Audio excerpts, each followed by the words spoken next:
एक लाइन से संबोधित करूंगी क्योंकि यहाँ पर जो आप और हम इकट्ठा हो पाए हैं इसकी सबसे बड़ी सूत्रधार हमारी परम आदरणीय बहन कुमारी मायावती जी हैं। तो बहन जी के लिए यही कहूंगी कि बहन जी आप महान हैं, बहन जी आप महान हैं, हम बहुजनों की शान हैं, बाबा साहब का आप रूप हैं और आप में कांशी राम हैं। बहन कुमारी मायावती जी जिन्होंने इस उत्तर प्रदेश में तमाम पिछड़े, शोषितों, मजलूमों, बहुजन समाज के लोगों को इकट्ठा करने का काम किया, वो दौर था बहन जी। ये बहुत एक औरतें, क्योंकि आप लोग बैठी हैं, थोड़ा आपसे ही कनेक्ट करूंगी कि कभी भी कोई भी औरत अगर घर की दहलीज पार करके कोई भी नया काम करने की कोशिश करती है तो सबसे पहले उसके घर के ही लोग उसके ऊपर उंगली उठाते हैं। हमारी भी शादी हुई थी तो हम इतना लंबा घूंघट किया करते थे, जब वो घूंघट हटा तो घर के ही आसपास के कुछ लोगों ने बोलना शुरू किया, लेकिन परिवार मजबूती के साथ खड़ा था कि तुम्हें इससे आगे काम करना है। तो घूंघट हटा तो तमाम संभावनाएं आगे बढ़ी और वो संभावनाएं मैं आप लोगों में भी देखती हूँ बहन जी। जब आप खेत में इस समय धान काट रही हैं, धान की पिटाई कर रही हैं, धान जो है पीट रही हैं और उसके साथ ही साथ ओसा रही हैं, तो ये काम तो पुरुषों के थे ना, लेकिन औरतों ने दहलीज को लांघा, पुरुषों के साथ में कदम से कदम मिला करके आज चाहे खेत खलिहान का काम हो, चाहे घर परिवार का काम हो या घर परिवार से आगे निकल करके राजनीति और देश को संभालने का काम हो, औरतों ने बखूबी निभाया। और इस काम को जब बहन कुमारी मायावती जी ने उस जमाने में शुरू किया होगा तो सोचिए कितनी मुश्किलों का सामना किया होगा। इसलिए मेरे तमाम नौजवान साथी जो आज तमाम भ्रामक बातों में फंस करके इधर उधर की बातें कर रहे हैं और कल जिस प्रकार से हो हल्ला में सड़क पे देख रही थी, उन तमाम नौजवान बच्चों को ये जरूर बताना चाहूंगी कि मेरे बच्चों, बहन कुमारी मायावती जी के पास दो रास्ते थे, या तो वो कलेक्टर बन जाती और सिर्फ अपने परिवार तक सीमित रहती, और दूसरा रास्ता था कि अपने परिवार से, अपने व्यक्तिगत स्वार्थ से, अपनी व्यक्तिगत जो खूबसूरत दिखना एक औरत का बहुत सभी औरतों का सपना होता है, उससे ऊपर उठ करके समाज को एक खूबसूरत आईना दिखाना, समाज को एक आगे विकास की ओर ले जाना, इतना बड़ा दृष्टिकोण लेकर के अपने पिता का घर जब उन्होंने छोड़ा तो उनके पिताजी ने उनके सामने दो चॉइस रखी, या तो तुम यहाँ घर में रह के कलेक्टर बनने की तैयारी करो और या तो फिर तुम मेरा घर छोड़ दो। वो समय जब ये पता नहीं था कि घर की दहलीज लांघ रही हूँ तो बाहर कहीं पे रुकने की जगह होगी कि नहीं होगी, बहन कुमारी मायावती जी ने समाज का दामन थामा और अपने परिवार को छोड़ दिया, अपने पिता का घर छोड़ दिया, मान्यवर कांशीराम साहब के साथ में निकल पड़ी आपके और हमारे भाग्य का फैसला करना। वो फैसला जो गांव गांव घूमे, कई बार उनका भी सर दुखा होगा बहन जी, कई बार उनके भी दिल में आया होगा कि माँ होती तो नया कपड़ा सिला करके दे देती, कई बार दिल में दर्द हुआ होगा कि पिता के गोद में सर रख लेती तो कभी रोने का मन किया होगा, लेकिन बहन कुमारी मायावती जी ने अपनी तमाम व्यक्तिगत इच्छाओं को किनारे रखा और मन में दृढ़ संकल्प यही लिया कि बहुजन समाज को नई दिशा देना है। और सोचिए जब 1984 में बहुजन समाज पार्टी मान्यवर कांशीराम साहब ने स्थापित किया तो बहन कुमारी मायावती जी जो पहला चुनाव हारती हैं, और हमसे जब बहन जी की पहली मुलाकात होती है अभी मार्च में, तो बहन जी ने सिर्फ यही इतनी छोटी सी बात कही कि हमारे पास अगर 2 गाड़ी और होती तो मैं वो पहला चुनाव जीत जाती। मेरे प्यारे नौजवान साथियों, जो हुल्ला दंगा करते हुए तुम सड़क पे मोटरसाइकिलों के साथ में ग्रेट चमार बनते हुए घूम रहे हो ना, इसके पीछे बहन कुमारी मायावती जी का वो संघर्ष है जो उनकी आंखों में हमने देखा जब मार्च में उनसे मुलाकात हुई कि 2 गाड़ी केवल और होती तो वो चुनाव, पहला चुनाव ही सांसदी का जीत जाती। बहुत संघर्ष करके हम यहाँ तक आए हैं। बहन जी ने कभी भी विचारधारा के साथ समझौता नहीं किया और यही वजह है जब बहन जी 1989 में पहला चुनाव जीतती हैं और उसके कुछ ही समय के बाद जब उत्तर प्रदेश की पहली बार मुख्यमंत्री बनती हैं, उनके पास 2 रास्ते थे, या तो वो पूरे 5 साल सरकार चलाती समझौता करके विचारधारा के साथ, और दूसरा रास्ता था कि अपने समाज को यानी इस पूरे सूबे को, पूरे उत्तर प्रदेश में एक भी जान न जाने पाए, भारतीय जनता पार्टी की शर्तों को उन्होंने मानने से इनकार कर दिया, एक भी कार सेवक के ऊपर गोली न चलने पाए, ये फैसला बहन कुमारी मायावती जी ने लिया और कहा कि मैं गोली नहीं चलने दूंगी, एक भी कार सेवक को अयोध्या में प्रवेश नहीं करने दूंगी, मैं समर्थन वापस ले रही हूँ, सरकार गिरा रही हूँ, तुमसे जो बन पड़ता है वो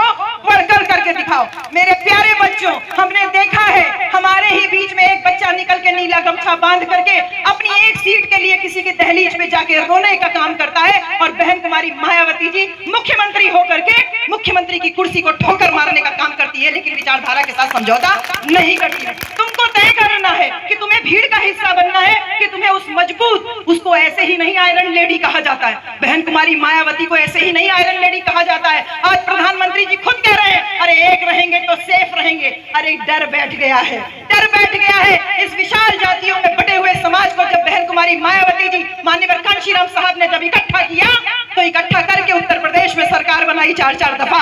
आज भय बैठ गया है, आज भय बैठ गया है कि इनकी चालबाजियां जनता के सामने आ रही हैं, जनता के सामने आ रही है, तो पीएम को खुद निकल करके आकर के बोलना पड़ रहा है, एक रहेंगे तो सेफ रहेंगे। अरे जिसने जातियों में बांटा, जिसने संगठन में बांटा, जिसने हर तरह से टुकड़े टुकड़े बांट करके किया, नाम तक दे दिया टुकड़ा टुकड़ा गैंग, आज कह रहे हैं कि एक रहेंगे तो सेफ रहेंगे। तुम्हारा डर तो हमें दिखाई दे रहा है, और वो डर अमित वर्मा जी की वजह से दिखाई दे रहा है, वो डर अमित वर्मा जी की वजह से दिखाई दे रहा है। क्योंकि मैं बार बार कहती हूँ, अमित वर्मा जी उन तमाम भाग्यशाली प्रत्याशियों में से एक हैं जिनके लिए हमारे स्वयं माननीय प्रदेश अध्यक्ष, पूर्व प्रदेश अध्यक्ष और वर्तमान प्रदेश अध्यक्ष दो सिंह आपकी रक्षा के लिए अगल बगल बैठे हुए हैं। तो ऐसे में वो भय मुझे दिखाई दे रहा है कि अमित वर्मा जी की इस कटहरी विधानसभा का भय प्रधानमंत्री की बातों से सुनाई दे रहा है, जब वो कह रहे हैं कि एक रहेंगे तो सेफ रहेंगे। ये भय बैठा रहना चाहिए, ये बहुजन समाज का भय है, और ये भय लगातार चल रहा है, क्योंकि बहन जी ने कभी विचारधारा के साथ समझौता नहीं किया। मेरे प्यारे बच्चों,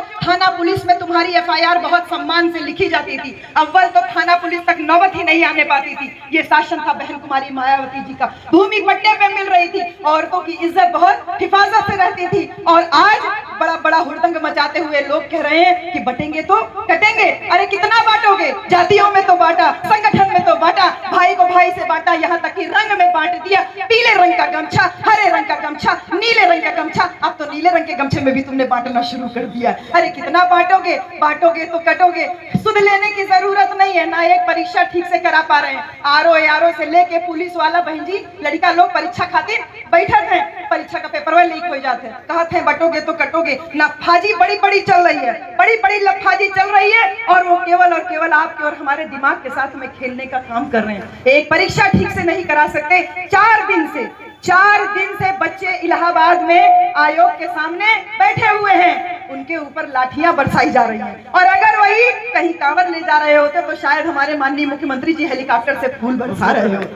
बच्चे रोजगार मांगेंगे तो तुम लाठियां भाजोगे, और रोजगार मांगेंगे तो लाठियां भाजोगे, और वैसे कोई धार्मिक आयोजन करेंगे तो तुम फूलों की वर्षा करोगे। मुख्यमंत्री जी को सुध लेने की फुर्सत ही नहीं है, वो महाराष्ट्र के चुनाव में बिजी हैं, और यहाँ पूरी कमान प्रशासन ने थाम के रखी है, और प्रशासन कह रहा है जुटोगे तो काटे जाओगे, यानी जुटोगे तो पीटे जाओगे। यानी जनता की भीड़ को, उन बच्चों की भीड़ को जो एकदम जायज डिमांड लेकर के पिछले 4 दिन से उत्तर प्रदेश लोक सेवा आयोग के सामने प्रदर्शन कर रही है, उसको कह रहे हैं कि जुटोगे तो पिटोगे, यानी तुमको पीटने का काम करेंगे। बच्चे समझ गए कि हमारे मुख्यमंत्री जी ने कहा कि बटोगे तो कटोगे, हम बटेंगे नहीं, हम इकट्ठा होकर के अपनी आवाज को बुलंद करेंगे। और जब उनका नारा उन्हीं के ऊपर लागू किया, तो उन्होंने प्रशासनिक अधिकारियों को लगा करके लाठियां भिजवाने का काम कर रहे हैं। इसलिए मेरे सभी साथियों से, युवा नौजवान बच्चों से यही अपील है कि उनका भय हमको दिखाई दे रहा है। पीएम के शब्दों में, मुख्यमंत्री के शब्दों में, तमाम और नेताओं की बाड़ी में भय दिखाई दे रहा है। ये भय है बहन कुमारी मायावती जी का, क्योंकि वो अकेली ऐसी नेता है जो कभी भी समझौता नहीं की, तुम्हारे हमारी हिस्सेदारी की हमेशा बात की। शासन सत्ता किसको अच्छी नहीं लगती। पिछले 12 साल से बहन जी शासन सत्ता से बाहर है। उनके साथ के तमाम नेताओं ने अपने व्यक्तिगत स्वार्थ के लिए कभी किसी पार्टी का दामन थाम लिया। बहन जी के लिए कोई बड़ी बात नहीं थी, वो भी समझौता कर लेती, लेकिन नहीं, बहन जी सही दिशा दिखाने के लिए, हमेशा समाज को आगे बढ़ाने के लिए काम कर रही है। और इसीलिए तमाम नैरेटिव हमारे ही बच्चों के माध्यम से सेट किया जा रहा है। कहा जा रहा है अरे हाथी बूढ़ा हो गया है, हाथी बैठ गया है, बहन जी बाहर नहीं निकल रही है। किसी के भ्रम में फंसने की जरूरत नहीं है, जवाब देने का टाइम आ गया है। जवाब देना सीख लीजिए, और जवाब ऐसे देना है कि बैठा हाथी खड़े हुए गधे से ज्यादा ऊंचा होता है। हाथी कभी कमजोर नहीं हो सकता। इस विशाल बहुजन समाज को माननीय कांशीराम साहब ने हाथी के जितना विशाल बनाया है, और इस विशाल बहुजन समाज को एक आवाज देने के लिए बहुजन समाज पार्टी का गठन किया था। वो बहुजन समाज पार्टी जिसमें एक मछली मारने वाले को, अरे एक मूस और खटमल मारने की दवा बेचने वाले की कितनी हैसियत होती। बहुत होता तो वो एक अपना पक्का मकान बना लेता। अरे एक झोला में मिर्चे बेचने वाले की कितनी हैसियत होती। बहुत होता तो 2 मंजिला मकान बना लेता। अरे झोले में गुटखा मसाला बेचने वाले की कितनी औकात होती। 2 होता तो 2 बीघा जमीन खरीद लेता। इससे ज्यादा नहीं कर सकता था। अब पैर में घुंघरू बांध के नचनिया का काम करने वाले की बहुत हैसियत होती तो अपना पर्सनल ऑर्केस्ट्रा खोल पाता। इससे ज्यादा हैसियत नहीं बना पाता। लेकिन धन्य है माननीय कांशीराम और बहन कुमारी मायावती जी, जिन्होंने कहा कि तुम अपने ये पेशे छोड़ो, मैं उनको सम्मान देती हूँ। ये तमाम जो बहुजन जागृति जत्था का ये हिस्सा यहाँ बैठा हुआ है, इनको सम्मान देने का काम बहन कुमारी मायावती जी ने किया और इन लोगों ने बहन जी के साथ में दगाबाजी की। न केवल बहन जी के साथ दगाबाजी की बल्कि आप लोगों के साथ में भी दगाबाजी की। हम कटहरी विधानसभा में घूम रहे हैं, इन नेताओं को जिम्मेदारी दी कि अम्बेडकर नगर जिला बनाए, जाके विकास के काम करो। इन लोगों ने विकास का काम कुछ भी नहीं किया। हमें दिखाई दे रहा, ना तो सड़क दिखाई देती है, ना तो गांव में कहीं नाली बना हुआ दिखाई देता है। इन्होंने केवल अपना मकान बनाया, 2 मंजिला 4 मंजिला, और उसके बाद समाज के विकास के नाम पे मेरी बेटी को टिकट मिल जाए, मेरे बेटे को टिकट मिल जाए, और जब बेटा बेटी नालायक निकल जाए तो बूढ़ी पत्नी को टिकट मिल जाए। बस ये यही तक सीमित है। इसलिए मेरा आप सबसे यही अनुरोध है, आपको परिवर्तन करने का अवसर मिला है। बहन कुमारी मायावती जी ने एक नया नेतृत्व अम्बेडकर नगर में इस कटहरी विधानसभा में अमित वर्मा जी के रूप में आपके और हमारे बीच में तैयार किया है। इसलिए मेरा आप सबसे यही अनुरोध है कि बहुजन समाज पार्टी जो कि एक राष्ट्रीय पार्टी है, और इस राष्ट्रीय पार्टी को जो लोग मानने से इनकार कर रहे हैं, सोच रहे हैं कि थोड़े मोड़े 2-4 नेताओं को निकाल करके इस संगठन को कमजोर कर देंगे, वो गलतफहमी में जी रहे हैं। क्योंकि अम्बेडकर नगर की न केवल कटहरी विधानसभा बल्कि इसके साथ साथ मिर्जापुर की मझावा वाली सीट भी ये बहुजन समाज पार्टी जीत रही है, और पूरे दमखम से जीत रही है।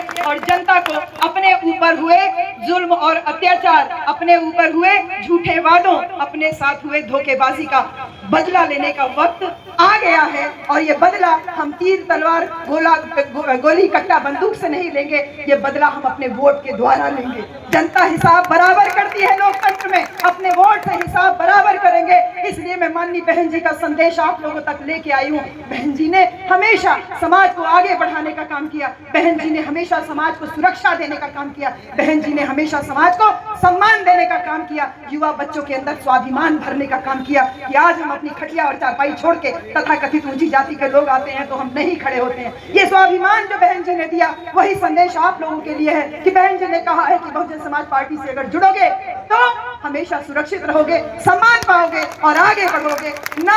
ना ये छात्रों के ऊपर लाठियां भाजी जाएंगी, ना बहन बेटियों की इज्जत आबरू के साथ खिलवाड़ होगा।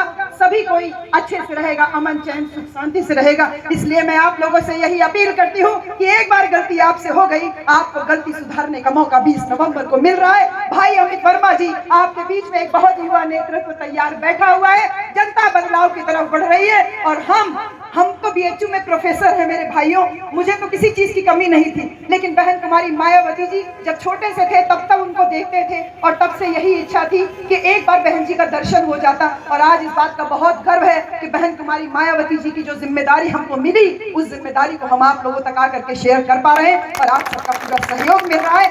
बहुत धन्यवाद दूंगी इस पूरी विधानसभा कमेटी को, बहुत अच्छा सहयोग, पूरी कमेटी लगातार चल रही है। और साथ ही साथ मैं विशेष धन्यवाद भाई सुरजीत गौतम जी को दूंगी, और इसके साथ क्योंकि ये मुझे लगता है कि सुरजीत गौतम जी और भाई सभाजीत जी हमारे विधानसभा अध्यक्ष तो हैं ही हैं, बाकी पदाधिकारी तो हैं ही हैं, लेकिन ये दो साथी इस कटहरी विधानसभा की रीढ़ हैं। जो चल रहे हैं वो कभी बैठने के लिए नहीं चल रहे हैं, बल्कि हमको आपको जिताने के लिए ही चल रहे हैं, निकल रहे हैं। तो बहुत धन्यवाद। पूरी जो टीम है, पूरी कमेटी है, इसके साथ ही साथ हमारे भाई ओम प्रकाश वर्मा जी और हमारे साथ में एक सुनील वर्मा भैया, आपको हम लोग भाई बना के आपका ले करके गाँव में चल रहे थे, तो मैं आपको भी बहुत धन्यवाद दूंगी। और इसके साथ ही साथ यहाँ आम जनमानस जो उपस्थित है, आप सभी लोगों को ढेर सारा धन्यवाद।